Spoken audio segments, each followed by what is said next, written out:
আসসালামু আলাইকুম গাইস, আজকে আমি আপনাদেরকে দেখাবো সবজি খিচুড়ি।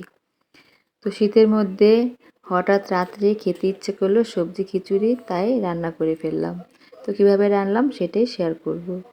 তো এখানে আমি নিয়েছি চাল, সাথে 3 রকমের ডাল নিয়েছি। তারপরে এখানে নিয়েছি কিছু সবজি, সিম, মিষ্টি কুমড়, আলু, তারপরে গাজর, এখানে কিছু কুমড়ো শাক ছিল, ওগুলো দিয়ে দিলাম। তো অনেক রকমের সবজি দিয়ে খিচুড়ি রান্না করে খেতে অনেক মজা লাগে। তো আজকে রান্না করছি, এখানে দিয়ে দিচ্ছি কিছু পেঁয়াজ কুচি, কিছু মরিচ ফালি, তারপরে বেশি করে দিয়ে দেব টমেটো। তো একটু বেশি করে টমেটো দিয়ে দিলাম। তো হাতে মেখে আমি খিচুড়িটা রান্না করব। তো এখন আমি সব রকমের মশলা দিয়ে দেব। তো এখানে আমি পরিমাণ মতো আদা রসুন বাটা দিয়ে দিলাম। তারপর এখানে আমি দিয়ে দেব স্বাদ মতো লবণ। তো আমি 2 চামচ পরিমাণ লবণ দিচ্ছি, পরে যদি লাগে তখন দেওয়া যাবে। কম হলে দেওয়া যায়, বেশি হলে তার কমানো সম্ভব না। তারপর এখানে দিয়ে দিলাম একটু মরিচ ফাঁকি, তো একটু বেশি করে দিলাম, একটু ঝাল ঝাল খিচুড়ি রান্না করব। তারপর এখানে দিলাম হলুদ, তারপরে দিচ্ছি পরিমাণ মতো তেল, আর এখানে দিয়ে দিলাম 2টো তেজপাতা। এখন আমি খুব সুন্দর করে হাতে মেখে নেব।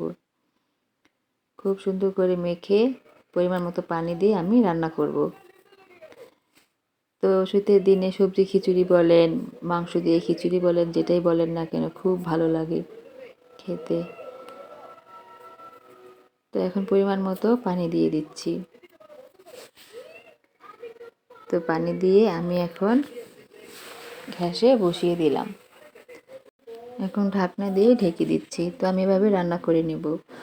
তো আমার খিচুড়িটা প্রায় অনেকটাই হয়ে গেছে, দেখতে পাচ্ছেন। তো আমি এর মধ্যে অনেকবারই নেড়ে দিয়েছি। এই পাতলা খিচুড়ি রান্না করলে অনেক বেশি বেশি করে লাড়তে হয়। তো আমি এখানে কিছু পেস্তা করে নিচ্ছি, রসুন আর পেঁয়াজ। আমি বাগার দেব খিচুড়িটাকে।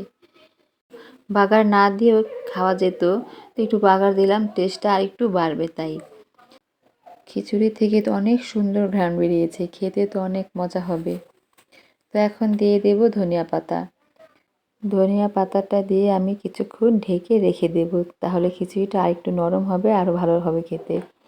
তো আমার ভিডিও দেখে যদি আপনাদের ভালো লেগে থাকে, তাহলে অবশ্যই আমাকে একটি লাইক দেবেন, আমাকে সাবস্ক্রাইব করে আমার পাশে থাকবেন, আমার ভিডিওটাকে শেয়ার করে দেবেন।